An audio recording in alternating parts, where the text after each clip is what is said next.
ak fu ñu wutee xaalis. mais justement c'est ça la question El Malick parce que ñu bari dañ naan mënul leen a wax nit ñi ne leen la situation est compliquée comme dit Ousmane Sonko on est au 4e ou 5e sous-sol ba pare en même temps vous dites on fait des performances fu ngeen jëlee xaalis. mais parce que dañ leen wax la moo ko compliqué woon. oui. alal ji waroon a dem ci askan wi moo daan dem ci poche yi léegi ñu jëlee alal ji ci poche yi delloo ko ci gafaka ak askan wi. d'accord loolu képp la moo tax bi ñu ñëwee impôt day moom bu ngeen demee laaj leen impôt domaine cadastre tout xam nañ ne xaalis baa ngi dugg te mi ngi dugg fi mu war a dugg parce que ya daan rëcc amatut yow ci foncier bi. oui. mais c'est des milliers d'hectares la ñu récupérer ci bâtiment patrimoine bâti wala yenn patrimoine yeeg yooyu. mais liñ ci récupérer kenn xamul nu mu toll le gouvernement va faire son bilan et son état des lieux. sur l'argent récupéré. mais surtout de façon globale mais Moustapha problème assainissement Rufisque. ñaata décennies ñi ci jooy. yàgg na. lan moo nekk di xew jamono ba ñuy nekk étudiant ba léegi dañ ko fay romb. lan moo nekk di xew jamono yi. gis nañ ñi ngi tëj canal bi ñi ngi defaraat affaire bees tàq. oui mais am na ñu ne nag am na un acteur politique même bu ko wax ne bàyyi leen di wala di aakimoo les chantiers les projets et les programmes de Macky Sall ngeen liggéey. loolu programme Macky Sall la. sëñ non moi je sais pas je rapporte li nga xam ne moom la ñuy wax bàyyi yooyu waay. Touba.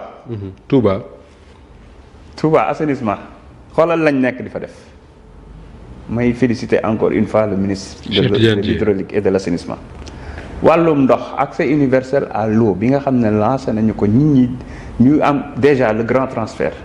Les autoroutes de l'eau Touba nga xam ne pendant des décennies pour ne pas dire pendant un siècle. oui. problème ndox lañ am wa ilaa ndox mu ñu naan wa ilaa ndox mu leen envahir ndox mu leen sonal. ñu attaqué ko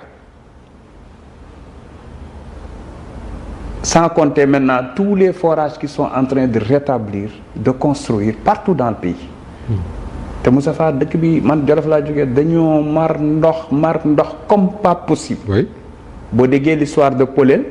xale bu jigéen bi faatu woon ndax da doon wuti ndox. ba mar dee bi ñu door a yegg si au pouvoir bokk na ci li nga xamante ne nii limite ça a créé benn genre boost. et loolu Polel boobu noonu le ministre dafa nekk affaire boo xam ne da ko presque intégré dans tous ses programmes. nga ñëw jël sëñ Moustapha lépp loo xamante ne nii jëm na ci wàllum pêche ak port. mais Moustapha accord de pêche yi loolu rek doy na bilan pêcheurs yi jooyuñu waa léegi bu agriculteurs yi jooyu pêcheurs yi jooyu ça veut dire que ñun bi ñu ñëwee gouvernance bi mais 70% yi lañu gën a ciblé mooy ñi nga xam ne mooy monde paysan bi monde rural bi. pareil pour élevage bi. à partir de ce moment te malgré tout mooy situation ñëpp nangu nañu situation bi difficile lañ fi fekk ñëpp nangu. oui. mais dañu nekk di jël xaalis bi nga xamante ne nii jàpp nañ ne dañ ko daan utiliser ci naka sudul noonu ñu delloo ko ci bëgg-bëggu askan wi soo jëlee ministre de la santé il est en train d'acquérir des dizaines et des dizaines d'ambulances il y a même pas 2 semaines waxtaan nañ ci. le ministre de la santé. de la santé des scanners aussi parce que man dama ko woon di ko solliciter man mii personnellement.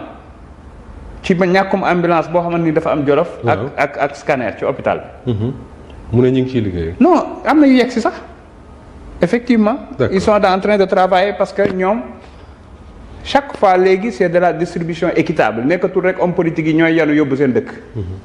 c'est ça la différence cette fois-ci soo jëlee lépp loo xamante ne nii tey waxuma sax waxu New Deal technologie bi ak li mu lancé.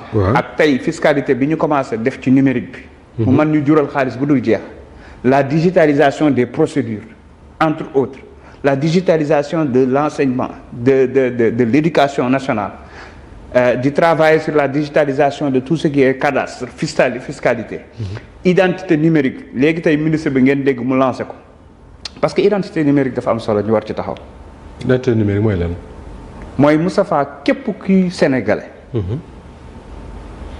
wala képp koo xam ne dafa ñëw di dund Sénégal war na am benn numéro boo xam ne léppam ci la koy relier. ok ñi dëkk ñi mas a dem États-Unis xam nañ la ñuy woowee social security number par exemple. Cap-Vert bu jege gii moo fa am Cap-Vert jaaykatu vendeur de soviet bi jaaykatu maanaam ambulant bi. oui du rëcc ci fiscalité. parce que boo ne cëpp. xam nañ la. di nga am numéro bi sa lépp ca lañ koy relier tey boo amee oto soo amee kër soo amee compte bancaire. loo mën di am sa dossier de santé sa dossier éducation sa lépp ci lañ koy kii loolu mooy tax tey. Moustapha boo defoon fiscalité boo demoon infraction ci yoon bi. wala yàlla tere nga def musiba. waaw. mënoo rëcc xamul tax tey bu dee da nga def infraction ñu ñëw ñu ne la maanaam contravention bindal la benn contravention 6 000 francs la dem seen yoon soxlawul sax policier di fa taxaw boo ko fayul suba nga dem bëgg a jël sa extrait doom. ñu ne la am nga ci système bi dañuy gis ne am nga fi bor. ok da nga ko waroon a fay à temps fayoo ko yokkal nañ la ci amende. parce que meilleure sanction c'est la poche. ci programme boobu la ñuy jëm. ci programme boobu lañ jëm. ce qui fait que ça va ba pare li ñu wooyee informel dootul am informel amut ndax ñi ñu wooyee informel fii ñoo nekk ci yeneen dëkk yi. waaw mais dañuy def seen déclaration. ñu xam seen comptabilité di def seen lépp. oui parce que état moo démissionné woon. justement man da ngay wax projet yooyu j'avais pas prévu d'évoquer la question mais sama xel dafa dem ci jooy boo xam ne damay gis beaucoup de Sénégalais de la diaspora di ko jooy. ils disent que yow nekkoon nga ministre des transports. donc xam nga le gouvernement ils disent très souvent que way ñoom dañuy ñëw jóge dans la diaspora indi ay projet pour liggéey ak état wu Sénégal mais amuñu interlocuteur parfois certains te disent dañuy déposer un projet mais kenn dootu leen woo silence radio. am nañu interlocuteur. Sénégalais moo bëgg raccourci wax naa ko Sénégalais yi nekk Italie bi ma leen di rencontrer. Rome soo nekkee bitim réew nga am projet pour le Sénégal mais tu passes par la mission diplomatique. déjà moo lay jox toutes les garanties nécessaires tey Moustapha Diop. yow Louga nga dëkk ñun région de Louga la ñu bokk. dëkk immigré la. soo nekkee Italie.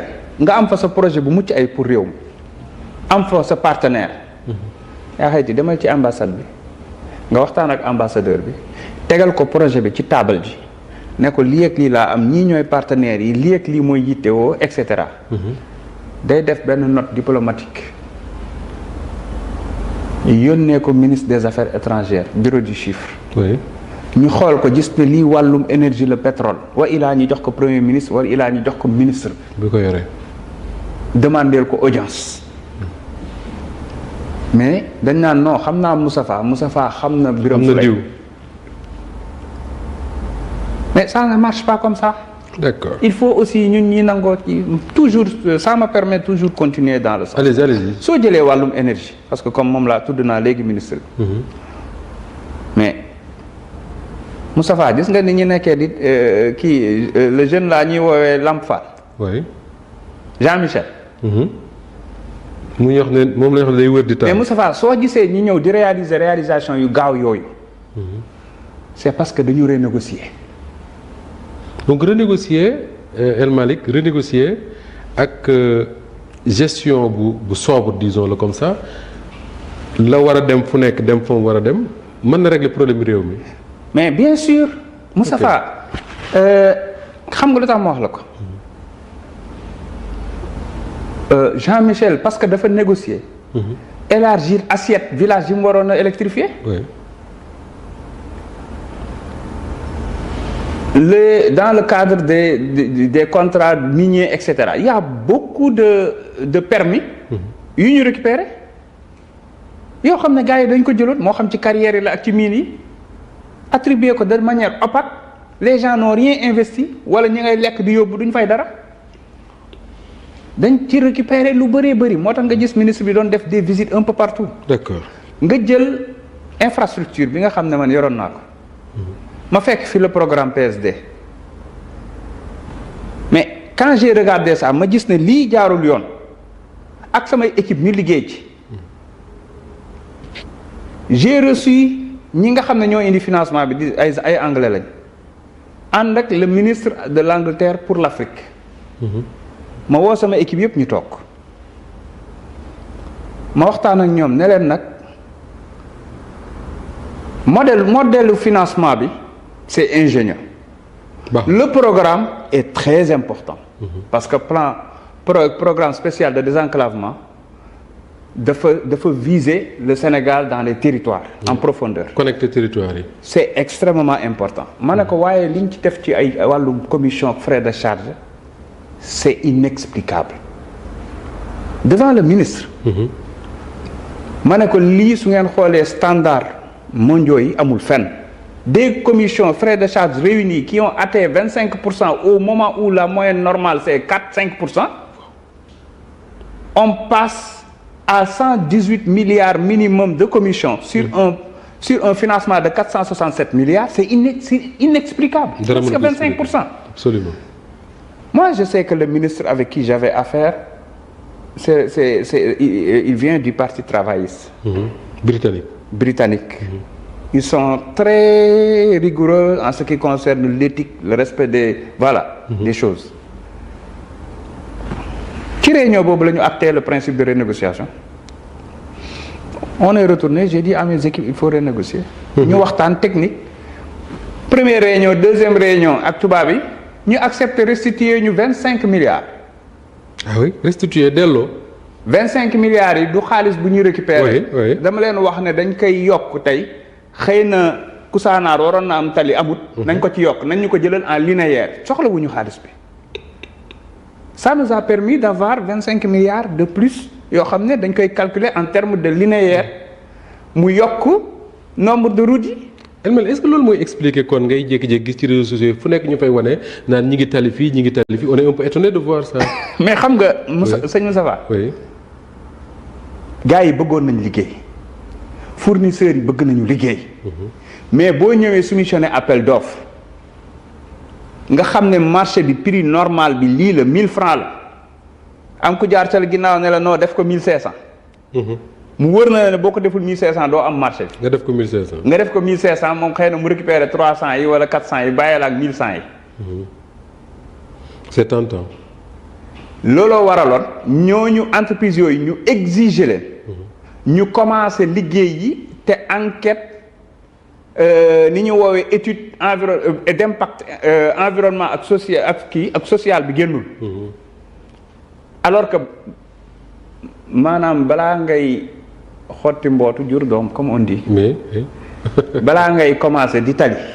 ay travaux nga jot quitus bi lay won ne def nañ étude d'impact yi surtout que les financements internationaux. sont très regardants sur ces volets-là ñoom balaa ñuy def décaissement financement bi. il faut études yi pare. D'accord.